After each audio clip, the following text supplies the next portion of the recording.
I'm about to do some writing today, and I know that if I stay at home, I'm gonna procrastinate. Usually, whenever it's writing day, I try not to work from home. I don't know if anyone relates with this, but I'm the kind of person that cannot have everything be too quiet. I like people noise. I like it when people are muttering, moving around, laughing, chilling and talking to each other. Puts me in a very creative mood. However, it's not always the most conducive to writing. Staying at home sometimes also helps, where I'm tired of being around a lot of people. Then it helps me focus when I'm at home. For the more creative stuff, I need to be around people. I think what really inspires me about being around people is it helps me picture how I would tell this story to this person sitting over here. Make it a bit more, I don't know what the word is, personalized. However, sometimes, because I'm a friendly guy, I would never want to turn people away when they see me in public, especially people that I've met before. I would always love to say hi, check up on them, how they're doing since the last time we've met. Sometimes there would just be a plethora of people, like one by one. Hey Joel, how you doing?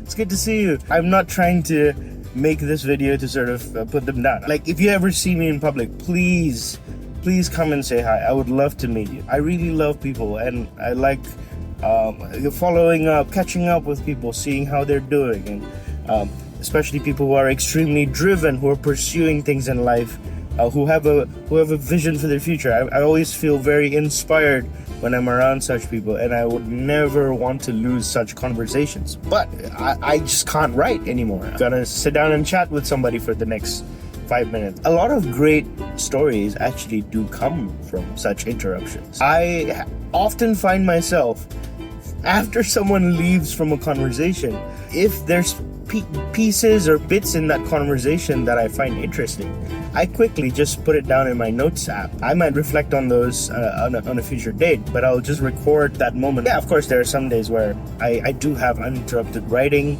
in public, and that's completely fine. I think I'm happy with that as well, and I'm also happy with the interruptions. It would be my nightmare to live a life that is exactly the same every single day, and I would scratch my head for every moment I have to come up with an idea. I'm like, okay,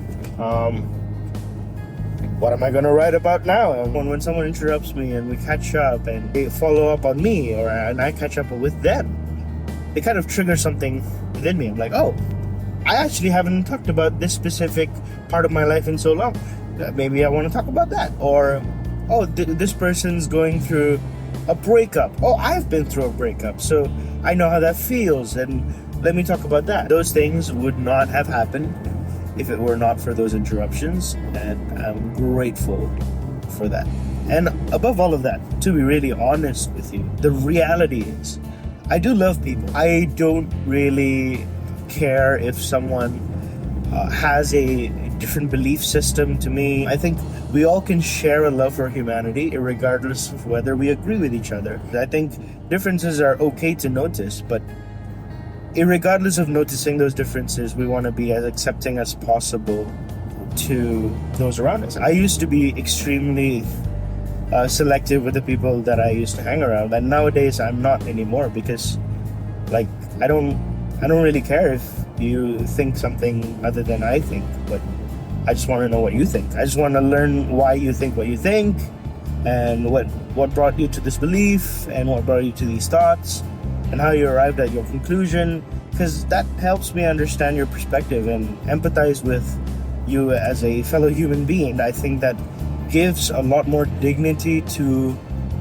the idea of being human. My interest and my desire to be interrupted comes from a genuine love for humanity and people. Yes, of course, amongst those people are people that annoy the heck out of me, and there's probably people out there that I annoy the heck out of.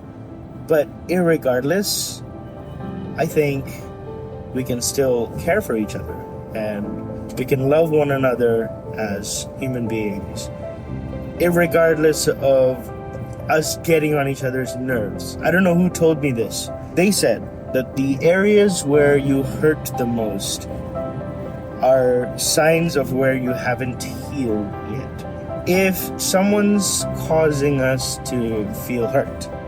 And that's the reason as to why we feel some form of animosity. Maybe before we start to accuse and blame others, we might want to take a look at ourselves and be like, all right, so why do I feel this way? Why am I getting a bad vibe from this person? I don't believe in vibes, by the way. Like, I think vibes are there as some sort of a reptile-ish biological instinct, and that's fine. But for me at least, you have to go beyond the vibe and assess as to why you feel that. Then at least you can find some form of concrete analysis for why you feel the way you feel. Then that can be replicable. You can apply it to other situations, and if you encounter other people that you also have the same feelings about, you can catch yourself and be like, okay, the reason I feel this way is because blah blah blah blah blah. What are the signs that signal to you that this person has a bad vibe or a good vibe? It's okay to not be in complete agreement with a fellow neighbor, but it's not okay to dislike someone just because they live differently to us. I think we may dislike their actions, but not the person. I think the person still deserves a chance, even if there are terrible people out there in the world. I think the person still deserves a chance to redeem themselves, to prove themselves better than they once were. Their actions may be detestable to you. That's completely fine. You either choose to not participate in those actions and just take the person for what they are and try to do your best to have conversation with that person to understand as to why they behave in the way that they do behave. If you do not have the capacity to have that conversation, if this person is just an acquaintance, a stranger, you barely know them, to ask any questions, and they are not willing to answer any questions so that you can expand your thinking in your mind, then in that case, just let it be. Let them just do what they want to do, and your relationship might never go beyond just a casual acquaintance, and that's completely fine. It doesn't have to stop you from caring for a person. I think we should never lose that as humanity. I think that's always beautiful, it's always noble, and it's always such a heartwarming thing to care for our neighbors. I think I've talked for a long time, and I went on this random ass tangent about caring for humanity. But I'm gonna do some writing today, and if there's any interruptions, more than happy to take them. See you when I see you. Bye bye.